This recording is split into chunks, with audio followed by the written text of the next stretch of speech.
یاره انوره دې افتاب راله بې هېڅ زړه وچو یار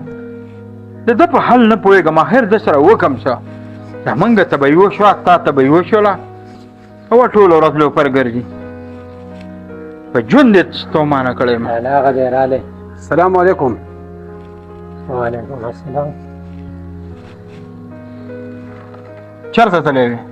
تللی یم ملګرو سره چکر له وتم اوس رالم دا دی چکر له تللی وې تا سره دومره احساس نشته چې د کور له به څه رزق روزیم پیدا کول پکار دي تاسو دومره احساس نشته چې د ورور له به دې واده کوو زه څه وکړمه والله که راته کار میلاویږي چې کوم خوا ځم وایي کار نشته چې کوم خوا ځم وایي کار نشته نو خیر زه وکړم څه چې اوس کارونه ماته نه میلاویږي او دا شته ګټې موږ له راکوي که نه کور خرچه څه چلی که نه دا به ټول عمر لګیا وي موږ لپاره ته د نورو خلکو ته ګورې نه بس دی لالا دماغ راله مه خرابواسې هسې په ارام یې خېږه څه دې ویل څه مې وي هسې په ارام یې خېږه والله چې ګوره کشر یې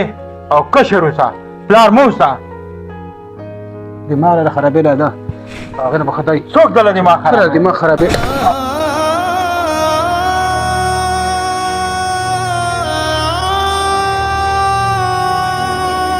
وځه واما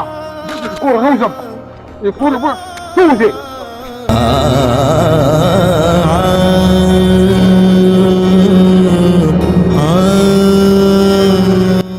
زه کشر یم دا نو واوره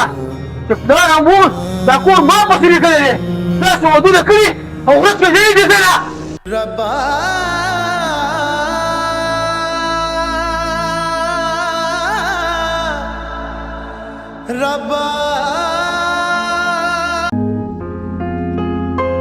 لالا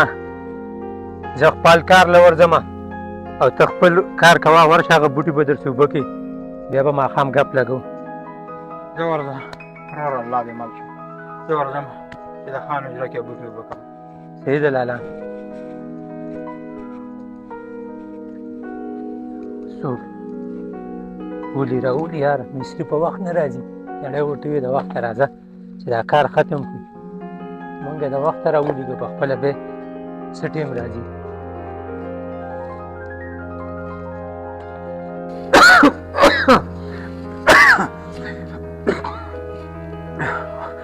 انور لالا ترنګ کومه پوښتاق ته خو زه کارنګ نه کوم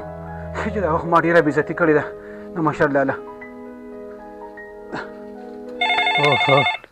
په داسې وخت کې رنګ رالی کار کوو دا خو افتاب دی ته ورېږه چې څه وایي هلو انور لالا ډېر زیات بیمار یم پیسې سره شته چې ما ډاکټر له بوځې پیسې ما څه کم دي زه خو ځان له مزدوري کوم چېرته هفته دوه پس په میلاویږي نه اوس نشته که بیمار او کار صحیح نه به بیلې دی او نه به دې دا دغه کولی جګړې موبایل یې م راته کټ کړو اوف دا ښه دی یار دا چرګان مې اوبه کړل بوټي خو بوټي تږي خو چرګان هم تږي او ونډې منډې نن بیخي نه دي اچولي که خان خبر شو چې یاره اوس چرګان هسې فضول ساتي او ونډې منډې نشته دی لالا ته به وکړم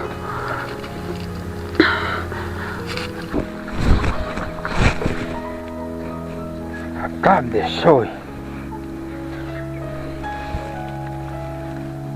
هلو افتابه لالا څنګه لالا ډېر زیات بیمار یم او ډاکټر له مې بوځه پیسې را سره نشته څه ته بیمار یې زه دا دی درلم 2 منټه کې درلم